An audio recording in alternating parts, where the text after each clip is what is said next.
dearest ones. So nice to be here with you again. I've been feeling really called to share a little bit about our upcoming India pilgrimage, and so here we are. I'm glad that you're here. I'm going to start off, as we always do, by setting the intention, setting the space, and just creating sacred space. So anytime we can be more intentional with ourselves, the more focused and organized our energy is, the more present we are, the more rich it gets, really, in my experience anyway. This is sage, lighting the sage. Thank you, sage spirits. Thank you, fire spirits. It's a beautiful, sensual energy. It really cleanses the air, and just, again, that beautiful scent just brings us right down into our body. I love that. Woo! Oh my goodness. Thank you, thank you, thank you. And that beautiful smoke energy, it's so gorgeous. Ooh, thank you, sage spirits. That is beautiful. Wow. Yum. Okay. Oh my goodness, I really should have like a little ashtray type of thing here instead of using my sink all the time. Okay, there we go. So yes, okay, I am called to talk a little bit about India. Some of you, I'm sure, are quite aware of our upcoming pilgrimage to India, Sacred Sexuality, Tantric pilgrimage. We're doing this in November. We'll be spending 2 weeks in India, going to a number of different holy cities and sites, and exploring sacred sexuality and authentic tantra, and going to the heart of it all instead of it's just very experiential, which I find to be just much more powerful. Of course, going to the temples, going to the energy instead of like reading about in a book. Or there's just something very different about the energy in India, and especially when you go there with intention to connect to the spiritual energy of the place. There's it's very palpable, it's very real, it's indescribable. It's just something that you need to experience. For some of you may have been to Sedona and experienced the energy there. There's there's vortexes there. You can just feel the energy. There's a more it's easier to kind of tap into our spiritual nature and open up to different experiences of the cosmos, because the energy is different there. And that's what India is so much about. There's so many, I don't know if the whole country, of course it's not one huge vortex, but there's just something very palpable and powerful going on with the energy there that is undeniable. And there are a number of sites that are just extremely energized, because so many people have gone on pilgrimage to these places. So not only were they just initially extremely powerful energy sites, hence why they built temples at some of these places, so many of these places, people going there and bringing their own energy and connecting spiritually has just really supercharged the places, because thousands of years of spiritual practice and devotion and prayer and energy just brought into these places. So really, really, really powerful. And this is why we make pilgrimage there, because sure, we can go to temples here, we can sit down and meditate and pray here, we can do the same things we do over there, but the energy just isn't the same here, so we don't have the same experiences. Something about being over there, again, like in Sedona, really opens us up to a different experience. I've had spiritual experiences there that were just like mind-boggling, just different openings and expansions that just weren't happening here. Just didn't happen. And just being there. I mean, there was one time I was just sitting on my bed. I'd done my meditation practice, and my sinuses were very clogged up, so I couldn't breathe very well, and I was having a hard time with my breathing and my meditating. So I was just kind of sitting there in a little bit of frustration, and something just kind of opened up in the space-time, fabric of I don't know what, but it just kind of opened up, and I could hear all of a sudden like this beautiful symphony of all of the sounds going on, all of the honking and all the intense energy outside, because India, you know, much of it's pretty intense and in your face. So but I felt and heard and understand the absolute perfection and symphony of everything, and that unity and that oneness. And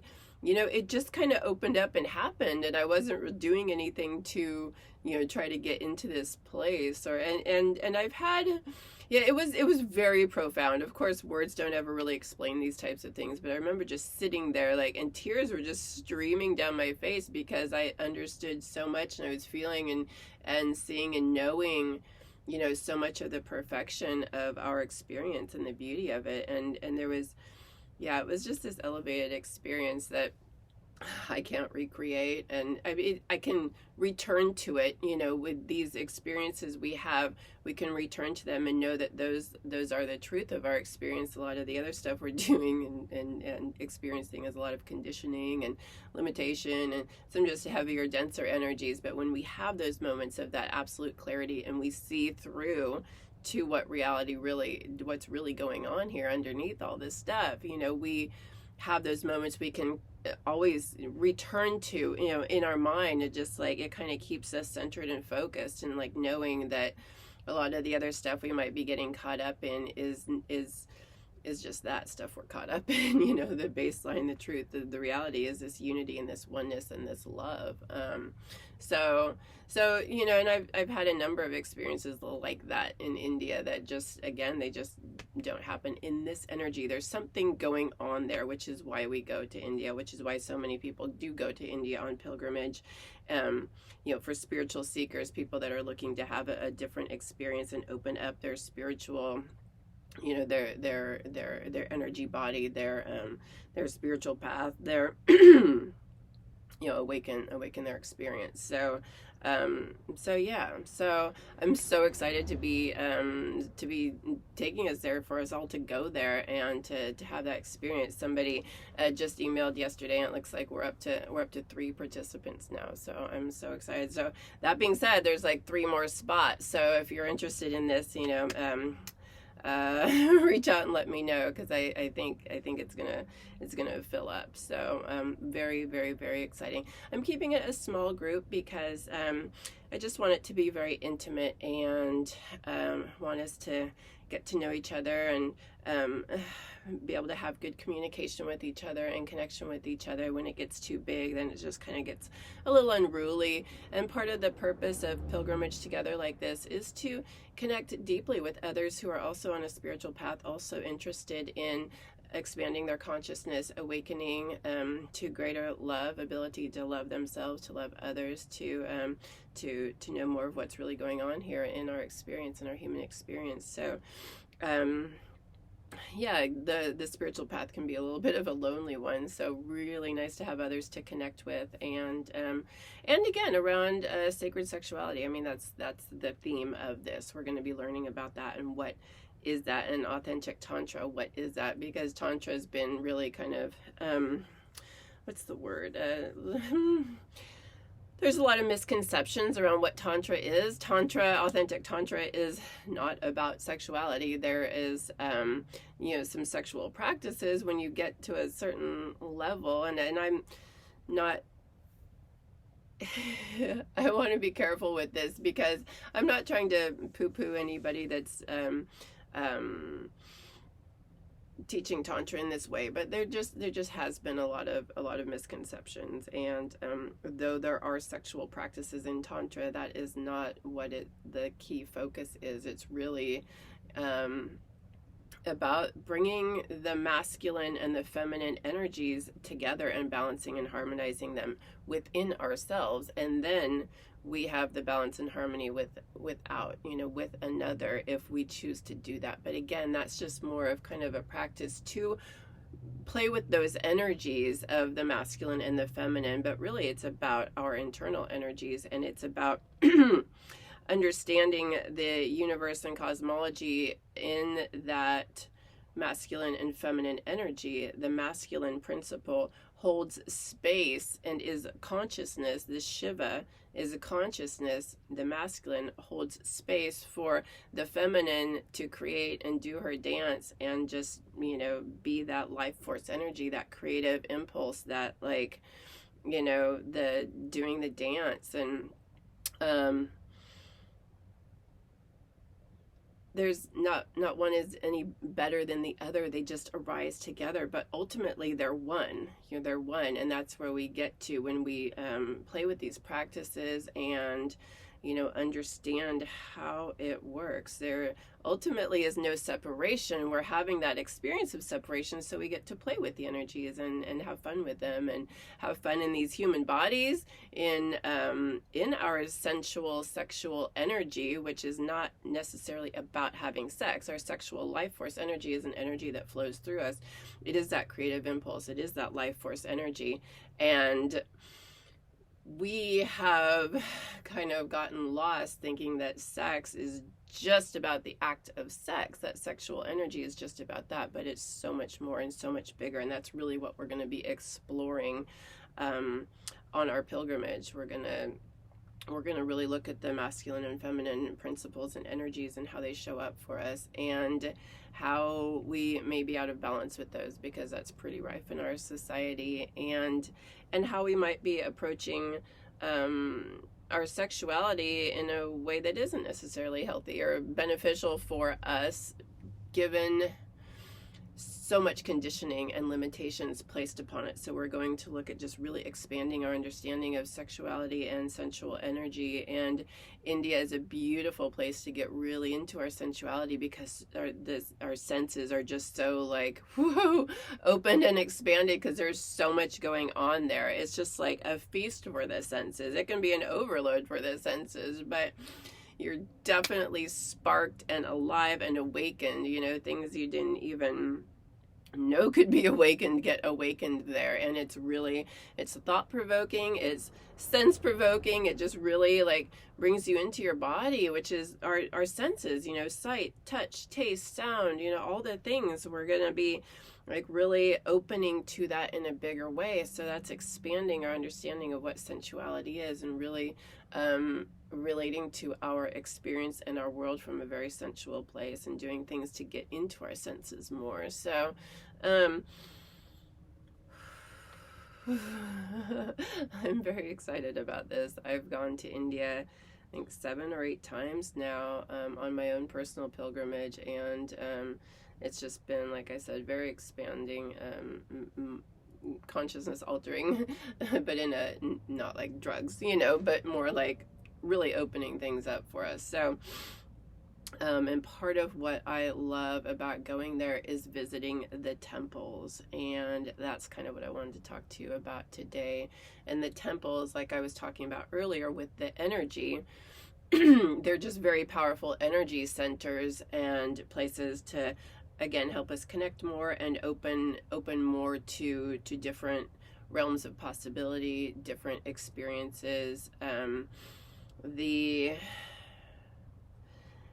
Hindu tradition has millions, I'd say it's like 300 million or something, or I don't know the number, but of gods and goddesses. There's just so many. And basically what these gods and goddesses represent, or are different energies, different frequencies in our cosmology, in our universe, in our experience. They're different human energies, human experiences that we can have. They relate to different types of emotions, or you know, passions, and there's it's all on a spectrum. You know, there's positive aspects of these deities, or these frequencies, these energies, these beings, and there's the lower vibe, negative. I don't know if you want to call it negative and positive, but just as a opposite ends of the spectrum, we'll use that. Negative and positive isn't good or bad, they just are, you know, they're just opposite ends of a spectrum. So we as humans tend to judge these things as good or bad, so hence why I get a little cautious of using positive and negative just because of how we view those. You know, in Tantra and in this understanding, there is no good and bad. There just is. Everything is. And it's in opposite ends of the spectrum. Where we get into issues for ourselves is when we decide something is good or is bad. That's where our suffering comes in, because we decide, we know, you know, it's not up to us. Everything just is. It's our judgment that causes the suffering. So again, there's these deities have different qualities, these beings, these energies, and we can relate to them.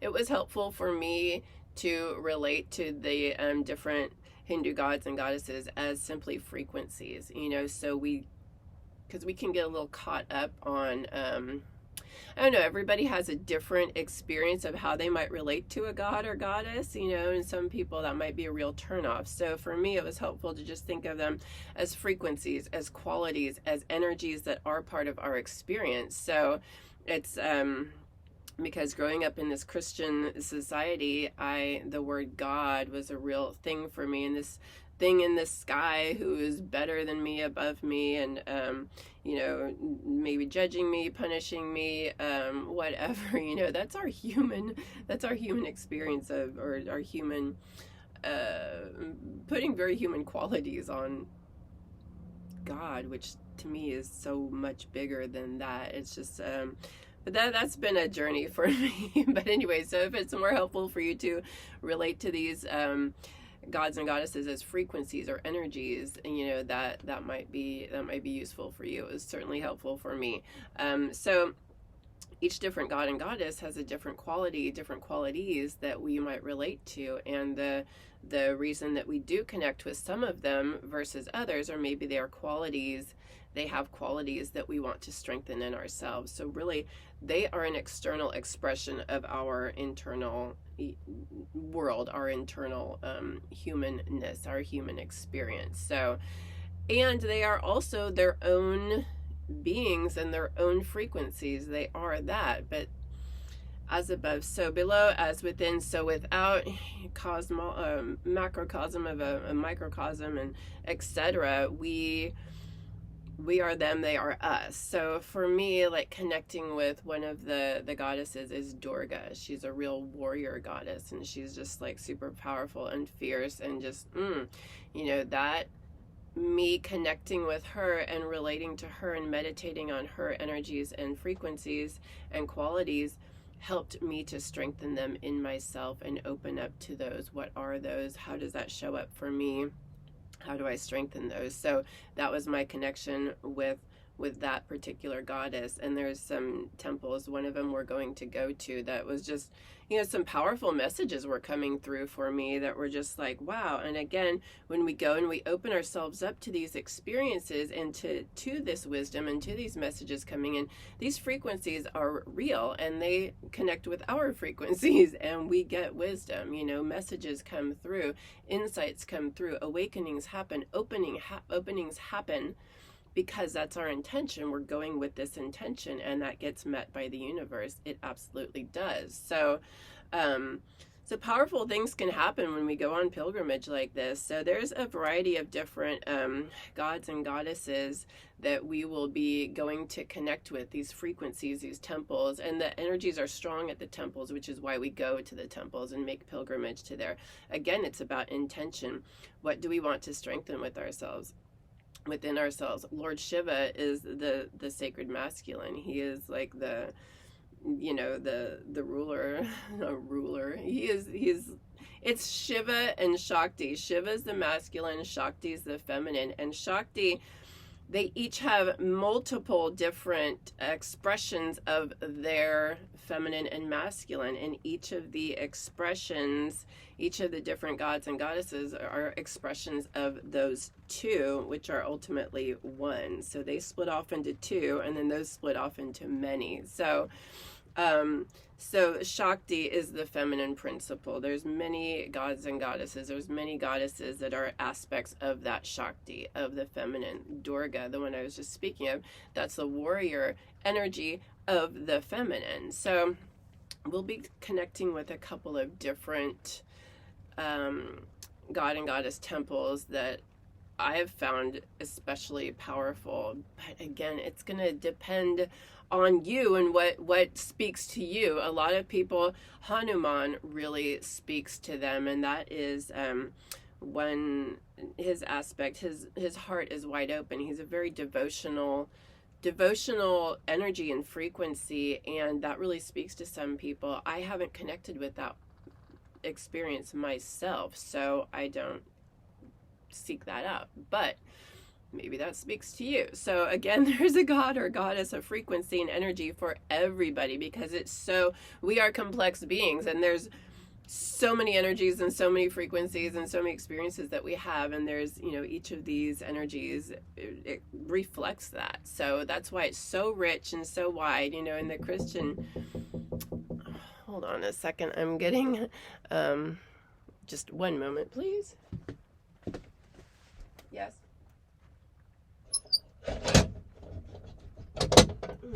Yeah. No, I don't. I'm on the phone right now, so thanks.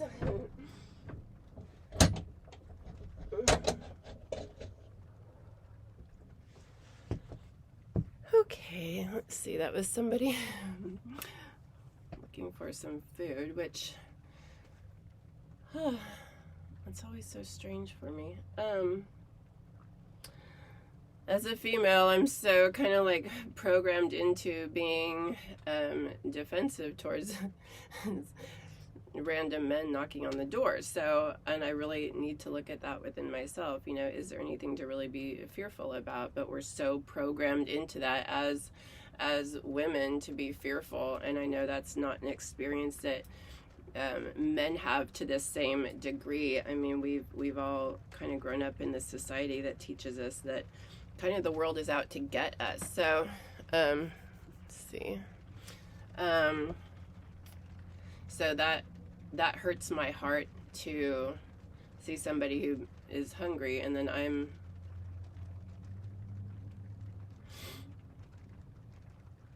being in fear and not doing what is probably the right thing by giving them food. I actually don't really have food in here that's givable, a can of soup, so that would be some strange things. So anyway, you're witnessing a little bit of my process and stuff I bump up against, and I really don't want to live from a fear-based experience, and I want my heart to be open and to love and care for people. And so those types of experiences, really, there's an inner conflict there. When I'm done with this video, I will see what food I have and go offer it to them. Oh wow, this is it, huh? Okay, so where was I? Thank you for bearing witness to some of my process there. That shouldn't be so challenging, right? It shouldn't be. It should just be easy and overpouring of flowing of the heart, and just say, yeah, here's some food. I actually, like I said, I don't really have any great food to offer, but anyway, okay, we'll move past that. So as I'm talking about the different gods and goddesses and the temples that we'll be going to, there's one, this was all night, like moving through my head. This was a new goddess that I've connected with recently, and I'd heard her name before, but and the name stuck out to me, but I just didn't explore her. But then she showed up, and she, it feels like it's really dark. I'm going to see if I can turn some light on a little bit more. There we go. Maybe that's a little lighter. Yeah, I just hadn't been prompted to like dive in and do more research. So, but anyways, she has shown up on my path, and I'm really excited about her. And then, so I've been connecting with her for a few months now, and I just feel like she was talking to me all night and prompted me to do this video and share a little bit about her. And I'm so excited because in this book that I've got, which okay, it's called Awakening Shakti.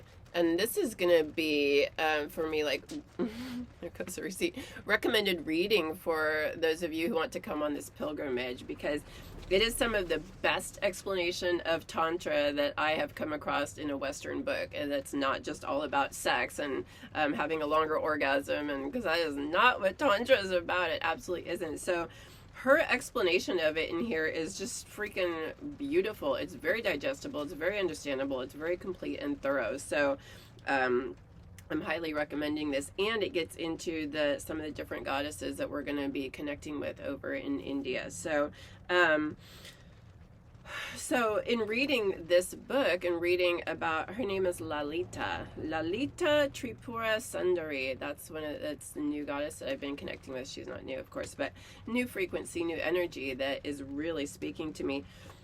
In reading about her in here, there happens to be a temple in Varanasi, and that I've never been to, that's devoted to her. So we're gonna go check that out, and I can't freaking wait. And you're gonna hear why this particular goddess is so speaking to me, and is so relevant to what we are doing and what our pilgrimage is about. Okay, Lalita Tripura Sundari, the playful beauty of the three worlds, the queenly goddess of sacred sexuality, like, oh my gosh, as well as the highest form of mystical experience.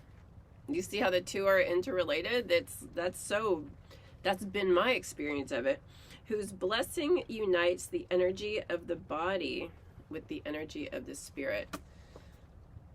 I mean, that's it in a nutshell, right? This is what my experience is, or what I know to be true. These bodies that we're in, we are here in these bodies to experience our sensuality and the sexual energy, to merge with each other, to connect with the world, to experience it through our senses, through these vehicles, through the body. It's not a thing to transcend or negate or shun or punish or deny.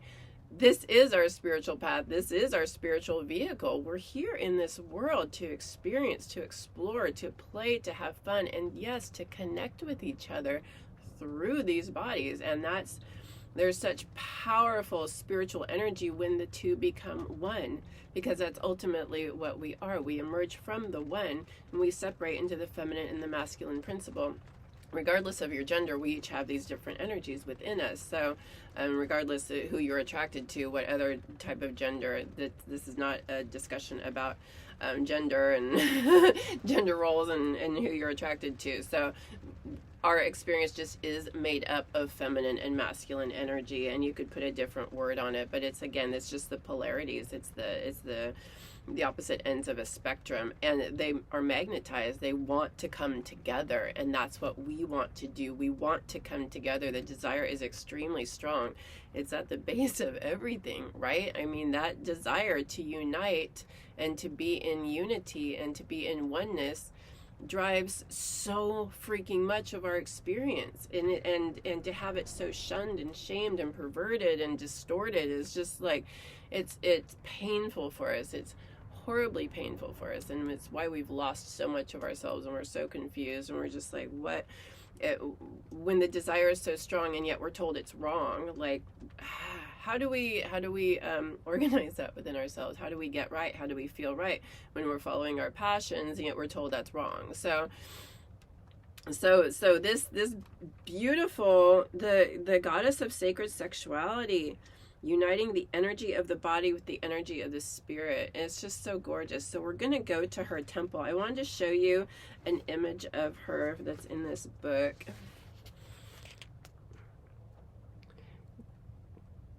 Do you see how she's held up by the different gods? All the masculine principles and energy. That's Shiva who's lying there, and then he's held up by these four gods, and she's over the top of all of it. They are lifting her up and celebrating her.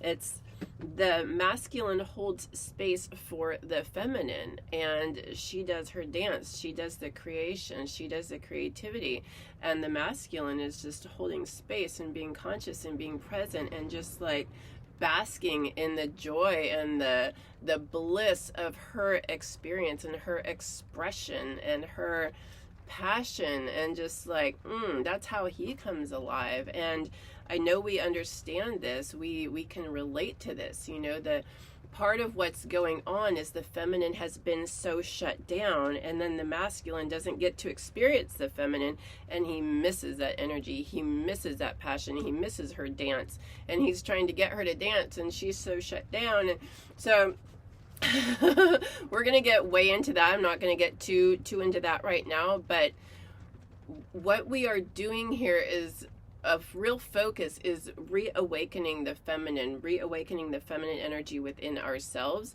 and recognizing the feminine, recognizing the roles of the feminine and the masculine, and seeing where they've gotten so out of balance and why we're all so frustrated when we're trying to relate to each other. Part of the feminine is the beauty of the feminine is being receptive, receiving the masculine energy, receiving the masculine love and power. And she's so shut down to it because of a lot of history and, you know, what's been going on, the imbalance between the feminine and the masculine, and so much repression and violence and such. She's not able to accept. She's very defensive. Masculine's trying to give. She's like, not having any of it. And so everybody's frustrated, and that's just only a part of the story. But the feminine is normally receptive and open and allowing and flowing and dancing with the masculine. It's a gorgeous, gorgeous, gorgeous experience and expression. But they're both all kind of, everybody's all whacked out right now. So part of what we're going to be doing is looking at that, and how have we gotten out of balance within ourselves? How are we expecting things of the feminine and the masculine that aren't really serving and supporting us, that aren't realistic? You know, where have we gotten out? Where have we lost touch and lost track of what the energies are, and how they show up, and how can we ultimately support ourselves and support our union with our partners, in other relationships, in the world, in the cosmology? You know, where can we so we're going to learn more about these energies and these frequencies, and just really kind of dive into that. And hence going to these temples like Lalita. I'm going to read a little bit more about her here. The goddess of love. In her cosmic form, Lalita embodies desire as the universal creative force. That's what I was saying earlier. She's the feminine is the creative force, the creative principle, while the masculine is holding space, helping her feel safe, just holding space for her to do her dance. Amazing. In the Indian view of creation, desire is always the first seed of life. And that's so true. When we desire something, that's what brings it into form. Everything starts as a desire. Without it, we wouldn't take action. Nothing would happen. The Greek concept of eros comes closest in Western language to describing what the force of desire means in the Indian spiritual tradition. Though in our time we have relegated eros to the sexual. Again, it's just gotten really out of whack. I don't know if you're hearing, but it's starting to rain right now, so that can get a little loud in here. I apologize for that. In fact, it is something much wider and vaster. Desire is much wider and vaster. Again, when we think of desire, we tend to think of the sexual thing, so eros is the driving force of life itself. And the erotic is that quality in reality that makes it lively, juicy, and alluring. Gorgeous. Cosmic desire brings the universe into being. Exactly. Without desire, nothing would happen. Nothing would happen. And the world is, in one sense, an outflowing of the cosmic erotic impulse. Gorgeous, gorgeous, gorgeous. This is why I love the tantric philosophy and Hindu philosophy so much.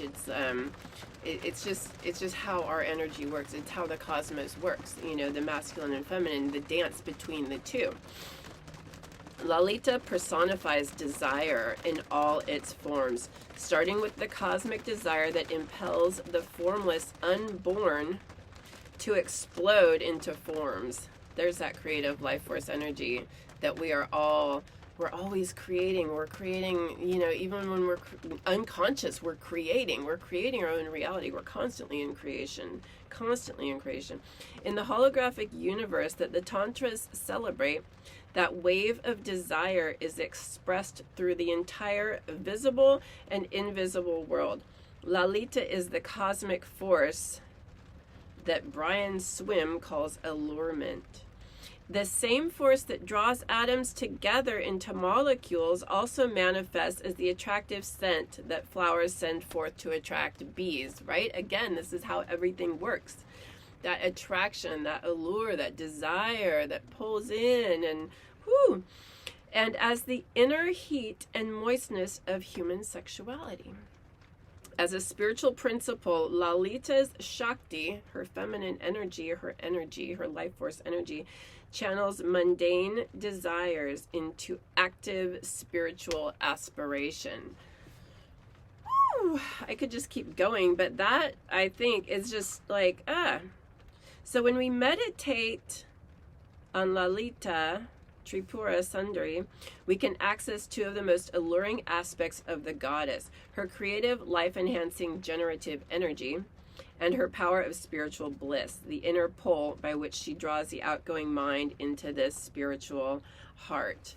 So that is a little tiny glimpse into Lalita, and who I've been really connecting with lately and opening to her wisdom and inviting it in, because again, these are frequencies, they're energies out there that we just tap into when we set our intention to tap into them, to meditate on them, to open to the wisdom. It comes in. It's really that simple, just as much where focus goes, where attention goes, energy flows. When we focus our energy on anything, it opens up for us. It's like when you buy, when you're looking for a specific car and you're in the market for that blue Chevy truck, and then all of a sudden you start seeing them everywhere where they weren't there before. They weren't in your realm. They weren't like such a focus for you. That's how everything works. When we put our attention to something, then it starts kind of opening up for us. So I've been connecting with Lalita and just really opening to more of that sacred sexual energy and what it means coming from her frequency. So I'm super excited to dive into this further and to dive into more of these frequencies and energies when we go on our pilgrimage.